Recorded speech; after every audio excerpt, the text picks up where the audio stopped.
Assalamualaikum warahmatullahi wabarakatuh. Perkenalkan nama saya Muhammad Akbar, NPM 104.11771, Prodi Ilmu Hukum, Fakultas Hukum, Universitas Islam Bandung. Saya akan menjelaskan penelitian saya yang berjudul Pemberian remisi terhadap narapidana yang melakukan tindak pidana korupsi di Lapas Sukamiskin dihubungkan dengan asas non-diskriminasi dan persamaan di muka hukum dikaitkan dengan Undang-Undang Nomor 12 Tahun 1995 tentang Pemasyarakatan. Berikut saya akan memaparkan latar belakangnya, yaitu Undang-Undang Nomor 12 Tahun 1995 tentang Pemasyarakatan menyebutkan bahwa narapidana harus mendapatkan perlakuan yang sama. Namun dengan dibentuknya PP Nomor 99 Tahun 2012, pemberian remisi untuk narapidana kasus korupsi dan kasus extraordinary crime lainnya memiliki persyaratan tambahan dibandingkan narapidana umum. Pada PP ini terjadi pembedaan antara pemberian remisi kepada narapidana kejahatan luar biasa, terutama yang menyangkut terhadap korupsi. Prinsip sistem pemasyarakatan yang dianut oleh Indonesia adalah prinsip pembinaan.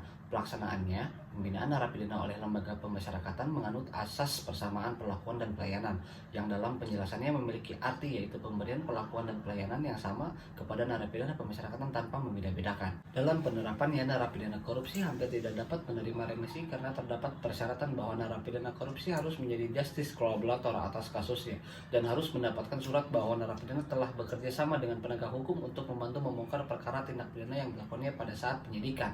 Sedangkan peluang menjadi justice collaborator hanya terbuka ketika masa persidangan. Setelah itu, statusnya akan naik menjadi narapidana dan peluang menjadi justice collaborator secara perlahan akan tertutup total. Hal tersebut tidak sejalan dengan amanat pasal 14 Undang-Undang Nomor 12 Tahun 1995 tentang Pemasyarakatan, yakni hak mendapatkan remisi.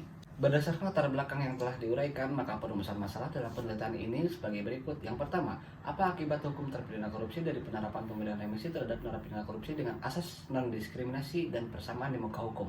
Dan yang kedua, bagaimana pemenuhan asas non-diskriminasi dan persamaan di dalam hukum terhadap pemberian remisi narapidana korupsi? Selanjutnya, tujuan dalam penelitian ini diuraikan dalam pokok-pokok sebagai berikut. Yang pertama, untuk mengetahui akibat hukum terpidana korupsi dari penerapan pemberian remisi terhadap narapidana korupsi dengan asas non-diskriminasi dan persamaan di muka hukum. Yang kedua, untuk mengetahui pemenuhan asas non-diskriminasi dan persamaan di dalam hukum terhadap pemberian remisi narapidana korupsi. Hasil penelitian dan pembahasan yang pertama, akibat hukum bagi terpidana korupsi dari penerapan pemberian remisi dengan asas non-diskriminasi dalam rangka mewujudkan tujuan sistem pemasyarakatan pengurangan menjalani pidana.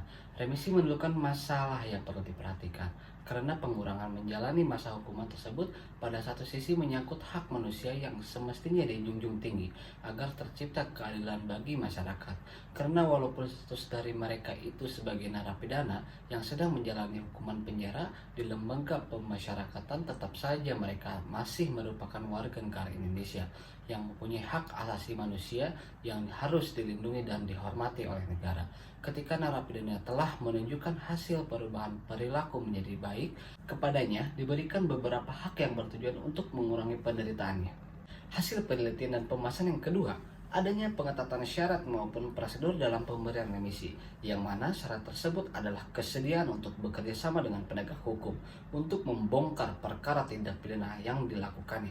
Namun mengingat tidak semua pelaku yang melakukan tindak pidana tersebut merupakan pelaku yang memiliki kapasitas dan mampu untuk membongkar kejahatan atau pelaku utama tersebut lebih luas.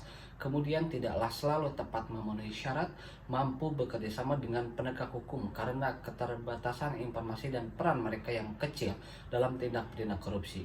Pada dasarnya, hal ini tidak bersifat diskriminatif.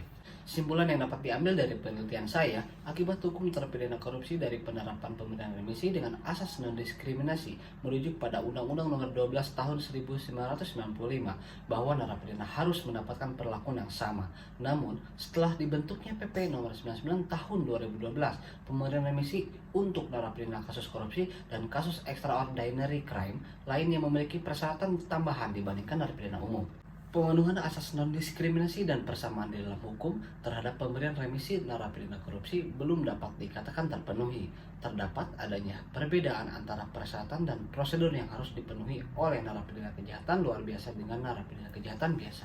Seperti bersifat membedakan antara narapidana yang satu dengan yang lain, karena hal ini tentu tidak sesuai dengan Undang-Undang Nomor 12 Tahun 1995 yang menyebutkan bahwa narapidana harus mendapatkan perlakuan yang sama. Terima kasih. Sekian penjelasan dari penelitian saya. Mohon maaf apabila ada kata-kata yang tidak berkenan. Wabillahi taufik wal hidayah. Wassalamualaikum warahmatullahi wabarakatuh.